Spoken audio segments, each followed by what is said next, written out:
Ya, Bismillahirrahmanirrahim. Assalamualaikum warahmatullahi wabarakatuh. Selamat pagi teman-teman. Hari ini atau minggu ini kita sudah masuk pertemuan ketujuh untuk mata kuliah CRM ya atau Consumer Relationship Management.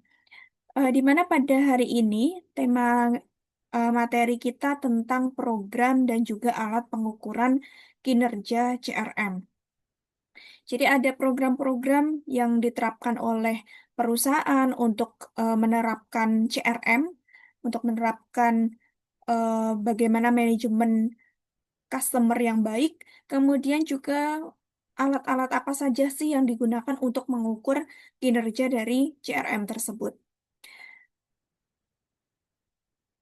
Oke, sebelum masuk materi di sini, apa sih perlunya CRM? Kemudian apakah semua perusahaan eh, pasti mengimplementasikan CRM ini? Tentunya balik lagi ya dari perusahaan tersebut, visi misinya bagaimana. Di sini program CRM itu sebagian besar perusahaan memerlukan program ini dan pasti semua perusahaan ingin mengimplementasikannya. Tetapi ada pertanyaan besar yang perlu dijawab oleh perusahaan. Nilai bisnis apa yang Anda harapkan dari CRM? Jadi, ketika perusahaan ini menerapkan program CRM, kemudian eh, dengan semua berbagai macam kategori, kemudian berbagai macam program CRM, nilai bisnis apa sih yang diharapkan dari CRM, dari perusahaan tersebut? Nilai bisnisnya apa? Nah, untuk menjawab pertanyaan tadi, ada beberapa program nanti yang bisa perusahaan terapkan agar eh, bisa mengetahui kalau kita menerapkan CRM itu nilai bisnis apa yang bisa kita peroleh. Di sini ada bagian tersulit dalam menerapkan sebuah program CRM, yaitu menentukan ukuran kesuksesan. Misalnya kita sudah menerapkan strategi CRM ya, kita sudah eh, mengelola data konsumen dengan sebaik mungkin, kemudian juga sudah mengimplementasikan CRM. Kira-kira bagaimana untuk mengukur bahwa CRM tersebut sukses atau tidak? Di sini termasuk bagian tersulit. Jika perusahaan menerapkan program CRM yang mencakup seluruh perusahaan, hasilnya bisa revolusioner, di mana seluruh karyawan bisa memiliki a single version of the customer trust. Artinya, ada satu versi untuk kepercayaan konsumen. Jadi, kalau semua karyawan, semua tim yang ada di perusahaan itu punya satu tujuan yang sama, yaitu satu versi, satu visi misi, yaitu em, meningkatkan kepercayaan customer, maka kesuksesan CRM ini bisa dibilang berhasil. Jadi yang terpenting adalah seluruh perusahaan hasilnya bisa revolusioner. Seluruh karyawan itu memiliki visi misi yang sama. Yang menjadi dilema adalah apakah perusahaan harus mensosialisasikan visi seluruh perusahaan terlepas dari berbagai politik dan edukasi yang diperlukan, atau harus mengimplementasikan prototipe cepat dan fungsional, namun beresiko kurang diterima dan membuang uang. Ini yang menjadi dilema.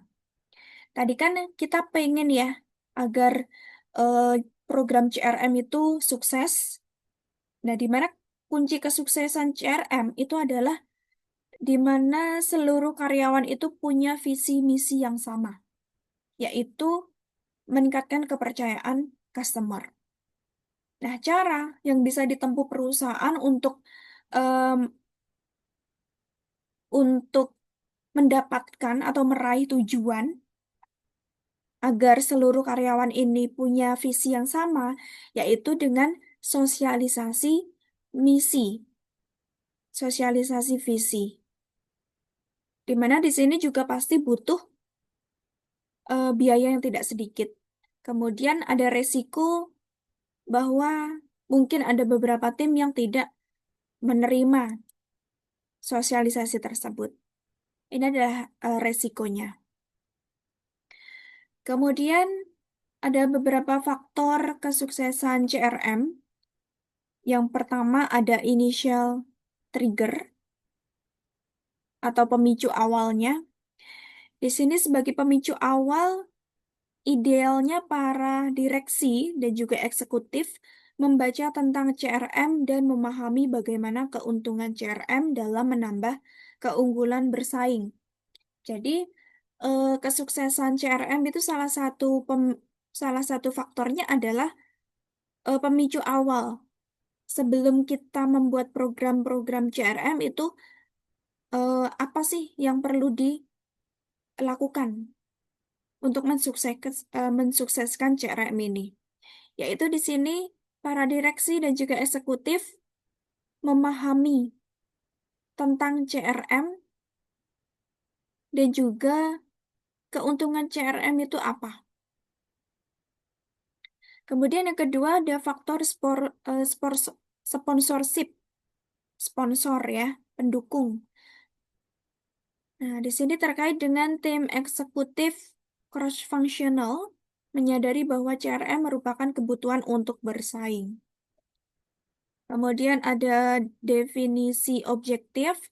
Untuk meningkatkan loyalitas pelanggan, maka yang perlu diperbaiki adalah pelayanan pelanggan, sehingga nanti bisa menambah hasil penjualan dan meningkatkan keseluruhan persepsi dari luar. Kemudian pemilihan solusi itu membolehkan strategi bisnis perusahaan di drive dari fungsi CRM dan perkiraan kebutuhan fungsi pilihan tools. Di sini dari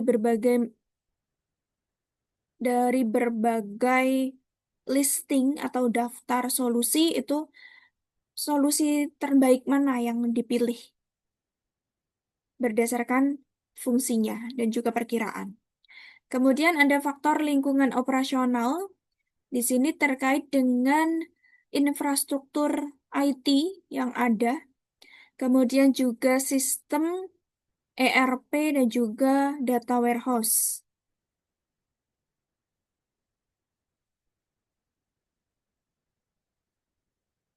Kemudian terkait komunitas user,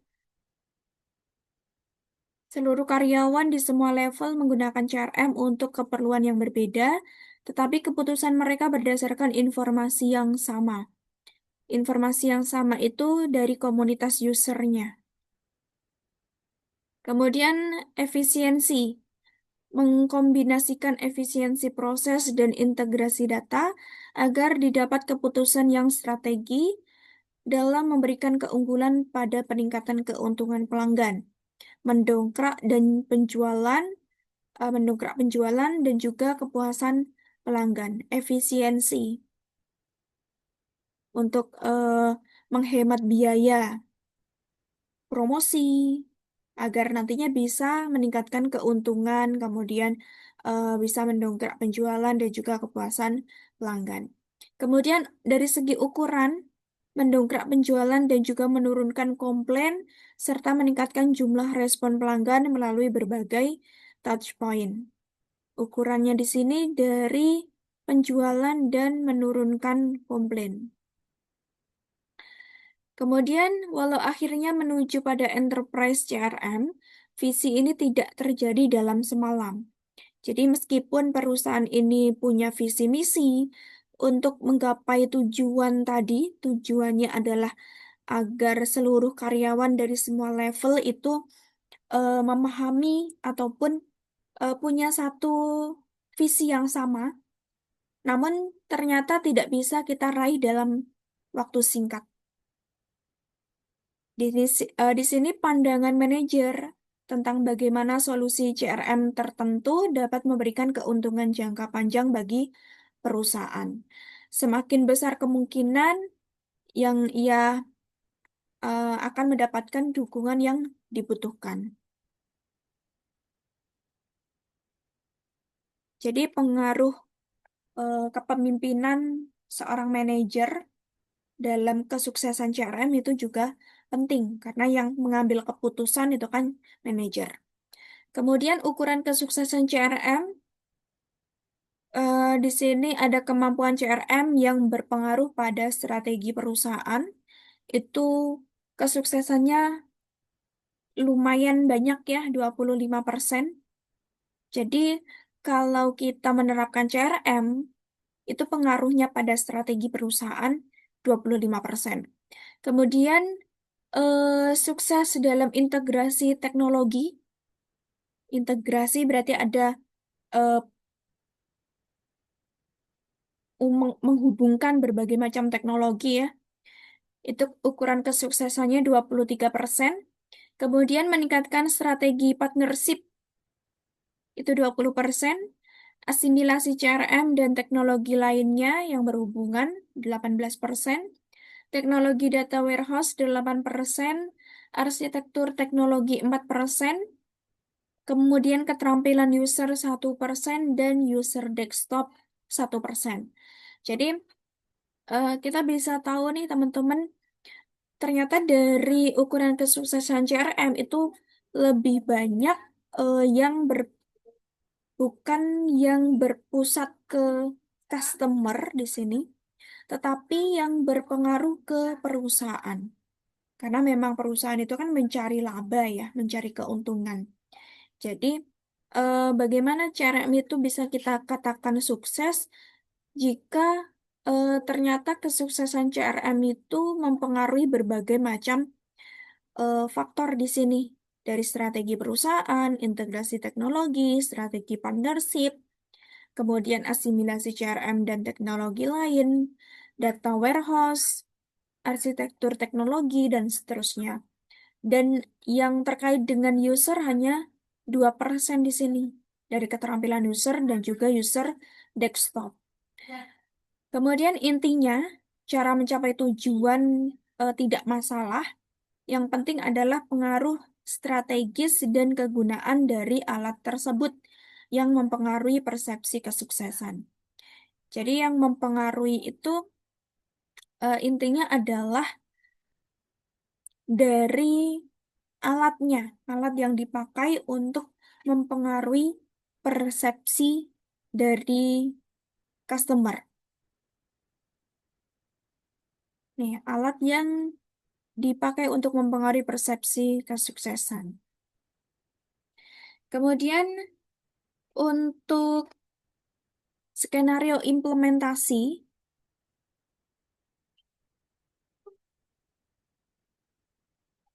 untuk skenario implementasi CRM, ada berbagai macam organisasi. Yang pertama CRM 1 itu untuk pusat panggilan, di mana tujuannya adalah untuk pemantauan kepuasan pelanggan. Yang kedua untuk efisiensi layanan mandiri.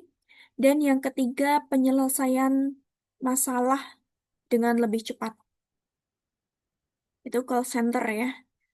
Kemudian datanya yang bisa dipakai adalah tiket masalah, kemudian nama atau alamat pelanggan, skor kepuasan pelanggan, dan juga detail akses web dasar. Detail akses dari website ya. Kemudian CRM yang kedua itu dari pemasaran dengan objeknya atau tujuannya adalah lebih banyak surat yang ditargetkan, kepuasan pelanggan dengan analisis segmen, kemudian kampanye pemasaran yang disempurnakan. Untuk datanya ada data dari segmen pelanggan, riwayat pengiriman surat, dan juga tingkat respon pelanggan kita. Nah, tidak selalu seperti skenario yang di atas ya. Jadi ini contoh skenario implementasi CRM. Misalnya dari CRM 1 itu ada pusat panggilan. Yang kedua ada marketing misalnya. Yang ketiga dan seterusnya. Untuk objektif atau tujuannya nanti disesuaikan dengan organisasinya. Tiket untuk datanya pun juga disesuaikan dengan CRM organisasinya. Kemudian intinya tidak seperti Big Bang, CRM pada skenario di atas bergantung pada peningkatan fungsionalitas bertahap dari waktu ke waktu. Bersamaan dengan itu, terjadi peningkatan nilai yang keseluruhannya bernilai lebih besar daripada penjumlahan dari bagian-bagiannya. Iya, ada peningkatan nilai ya di sini. Kemudian untuk kompleksitas CRM, untuk kompleksitas CRM di sini ada fungsi kuantitas dan ada range of usage atau rentang penggunaan. Untuk fungsi kuantitas, kuantitasnya ada satu, kuantitas itu jumlah ya, kuantitasnya ada satu dan banyak. Kemudian untuk rentang penggunaan, ini digunakan oleh departemen ataupun seluruh perusahaan. Nah, yang pertama, untuk kuantitas satu, itu digunakan oleh departemen yang digunakan aplikasi. Jadi, aplikasi itu biasanya hanya digunakan oleh satu departemen, seperti itu. Kemudian ada business function atau fungsi bisnis. Fungsi bisnis itu digunakan oleh seluruh perusahaan, tetapi kuantitasnya hanya satu. Jadi satu fungsi bisnis itu hanya bisa digunakan oleh seluruh perusahaan. Satu bisnis fungsi ya. Kemudian dukungan proses bisnis itu bisa eh, kuantitasnya bisa banyak dan hanya bisa dipakai atau digunakan oleh departemen. Sedangkan untuk fokus aset perusahaan, fokus aset itu kan banyak dan bisa digunakan oleh seluruh perusahaan. Saya ulangi lagi, di sini kompleksitas CRM, kompleksitas. Jadi di dalam CRM itu ada banyak sekali eh, alat-alat, ada aplikasi, fungsi bisnis, ada dukungan proses bisnis dan juga fokus aset perusahaan. Di mana untuk aplikasi itu hanya ada satu dan digunakan oleh satu departemen saja. Sedangkan untuk fungsi bisnis itu ada satu juga, tetapi bisa diterapkan oleh seluruh perusahaan. Kemudian ada kedukungan proses bisnis, itu jumlahnya banyak, tetapi hanya bisa digunakan oleh satu departemen. Sedangkan eh, fokus aset perusahaan itu banyak dan bisa digunakan oleh seluruh perusahaan. Seperti itu. Kemudian untuk mengidentifikasi hambatan keberhasilan CRM, yang pertama kurangnya keterampilan dalam membangun dan menggunakan IT yang berbasis sistem CRM. Jadi ada hal-hal yang menghambat keberhasilan CRM. Yang pertama adalah kurangnya keterampilan dalam menggunakan IT. Kemudian investasi yang tidak memadai, minimnya kualitas dan kuantitas data, kegagalan memahami manfaat bisnis,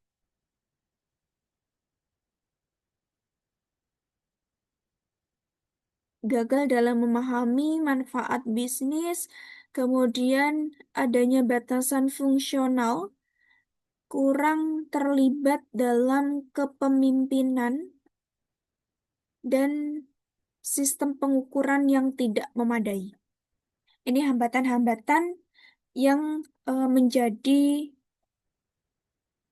ini faktor-faktor yang menghambat keberhasilan CRM. Kemudian rencana bisnis CRM meliputi kebutuhan terhadap teknologi baru, pengaruh pada teknologi yang ada, dukungan yang terus-menerus, dan kebutuhan pemeliharaan alternatif CRM. Ini rencana. Jadi dari hambatan-hambatan ini, rencana apa saja yang perlu kita persiapkan agar CRM ini sukses. Kemudian definisi kebutuhan CRM. Kebutuhan CRM itu adalah hal yang krusial. Kebutuhan CRM itu krusial untuk tujuan customer focus. Contohnya ada improve the supply chain.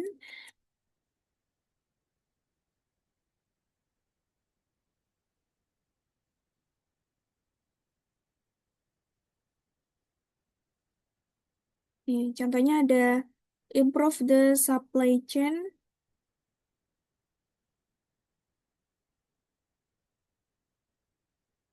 Bagaimana spesifikasi kebutuhan bisnis dan juga peningkatannya.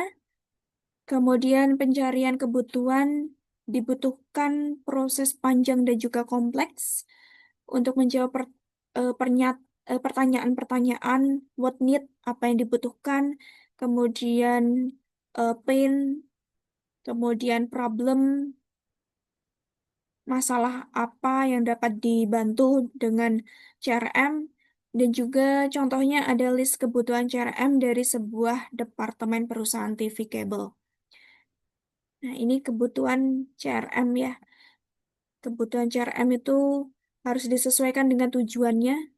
Kalau tujuannya untuk customer focus, karena fokusnya pada customer, sehingga spesifikasi kebutuhan bisnis dan peningkatannya itu seperti apa. Dan pastinya untuk pencarian kebutuhan itu butuh proses panjang dan juga kompleks untuk menjawab pertanyaan-pertanyaan apa yang dibutuhkan, kemudian masalahnya apa yang bisa dilakukan oleh CRM agar bisa mengatasi masalah tersebut dan lain sebagainya. Kemudian di sini ada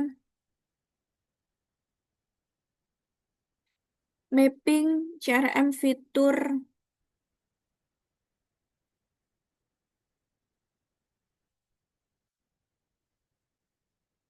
to business requirement, yaitu memetakan fitur bisnis untuk kebutuhan bisnis.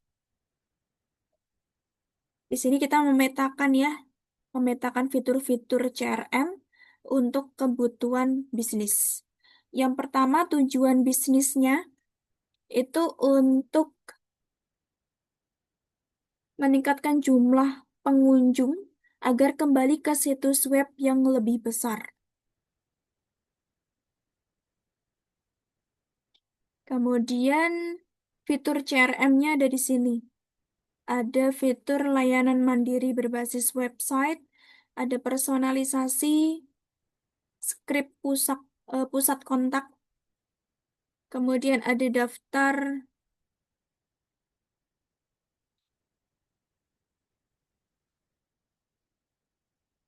pembuatan atau prediktif, kemudian ada manajemen aktivitas penjualan. Itu fitur-fiturnya. Sedangkan tujuan bisnisnya ada di sini tadi jumlah pengunjung agar bisa kembali ke situs web yang lebih besar, kemudian efisiensi e-commerce, peningkatan pangsa pasar dan produk inti, kemudian peringkat kepuasan pelanggan yang lebih tinggi, kampanye pemasaran yang cerdas, dan peningkatan efektivitas layanan dan juga perbaikan. Ini yang warna hitam itu jalur kritis. Jalur kritis. Jadi penting. Sedangkan yang merah itu terkait, sedangkan yang biru itu tidak diketahui pengaruhnya. Jadi bisa lihat di sini teman-teman, untuk fitur CRM layanan mandiri berbasis website itu tidak diketahui pengaruhnya terhadap jumlah pengunjung yang kembali ke website. Begitu juga dengan eh, skrip kontak pusat. Di sini juga tidak diketahui pengaruhnya terhadap jumlah pengunjung. Kemudian daftar pembuat itu juga tidak diketahui pengaruhnya terhadap jumlah pengunjung.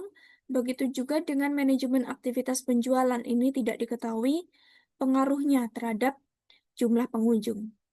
Sedangkan untuk fitur CRM layanan mandiri, kemudian personalisasi dan skrip kontak pusat itu ternyata eh, berpengaruh sekali terhadap efisiensi e-commerce. Dan juga ada manajemen aktivitas penjualan. Ini juga sangat mempengaruhi efisiensi e-commerce. Sedangkan untuk fitur pembuat daftar prediktif itu masih terkait dengan efisiensi e-commerce, hanya saja tidak terlalu berpengaruh gitu.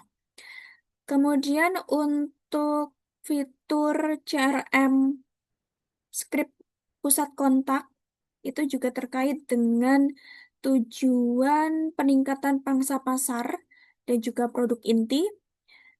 Hanya saja untuk fitur yang lain seperti layanan mandiri, personalisasi, kemudian daftar prediktif dan juga manajemen aktivitas penjualan itu tidak diketahui pengaruhnya terhadap eh, peningkatan pangsa pasar.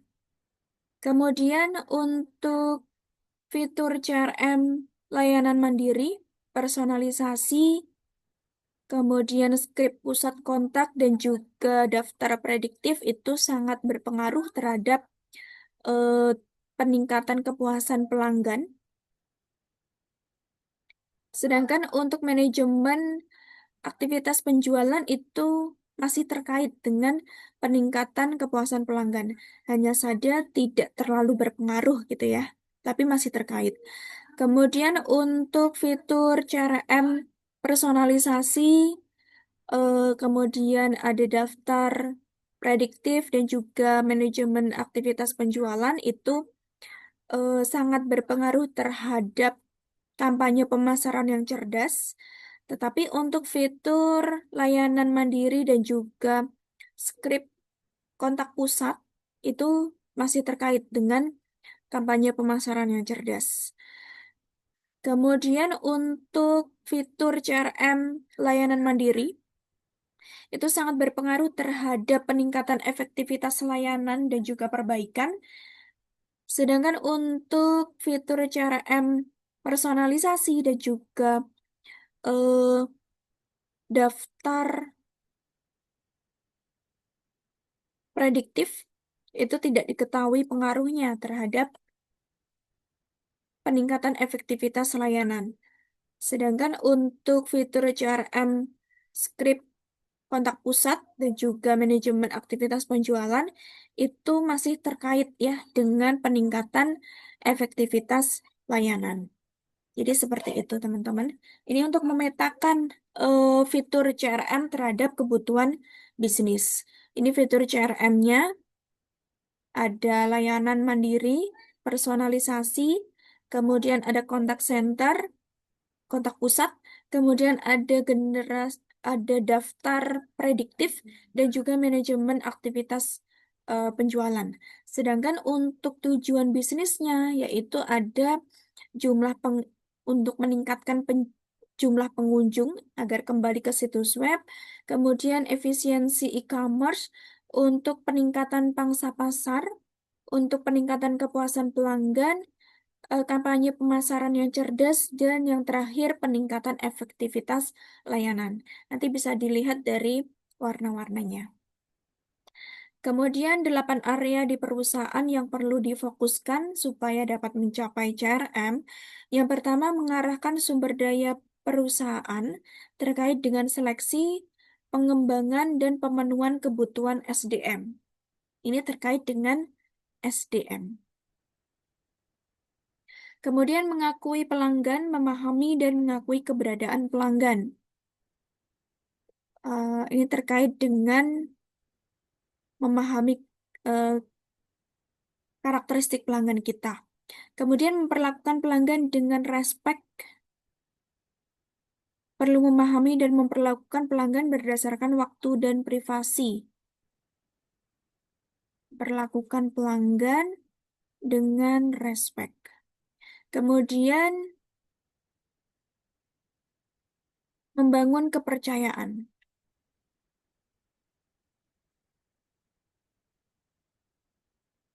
Nah, di sini untuk mencapai CRM yang sukses, itu yang pertama kita harus butuh sumber daya manusia yang eh, terbaik.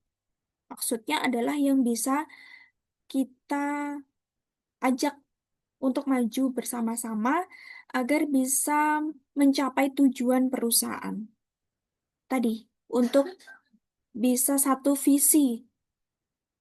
Karena di sini kan kita butuh untuk mencapai tujuan, yaitu kita harus punya karyawan yang memiliki single version. Jadi harus satu visi. Makanya kita butuh SDM yang unggul. Nah, di sini kita bisa eh, mendapatkan kebutuhan SDM yang sesuai dengan perusahaan dengan seleksi. Kemudian, eh, misalnya kita sudah memiliki SDM, kita bisa kembangkan dengan pelatihan, kemudian memberikan memberikan berbagai macam edukasi dan seterusnya.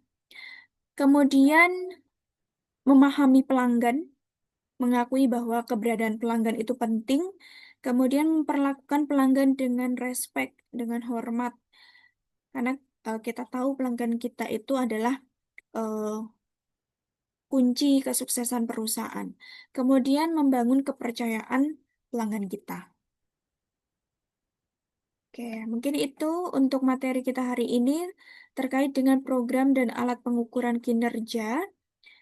Di sini ada banyak sekali program-programnya dari ini ya. Kita bisa tahu di sini organisasinya itu programnya, kemudian tujuannya apa dan datanya apa, data yang diperlukan. Nah, kalau kita sudah tahu dari fitur-fitur CRM, itu kebutuhan bisnis yang perlu kita eh, siapkan itu apa. Nanti bisa kita lihat dari mapping ini. Oke, seperti itu teman-teman untuk materi hari ini. Dan jangan lupa yang belum absen, silakan absen dulu di ruang Mail Nusa. Untuk selanjutnya sesi tanya jawab saya alihkan ke WA Group. Dari saya sekian, kurang lebihnya mohon maaf. Wassalamualaikum warahmatullahi wabarakatuh.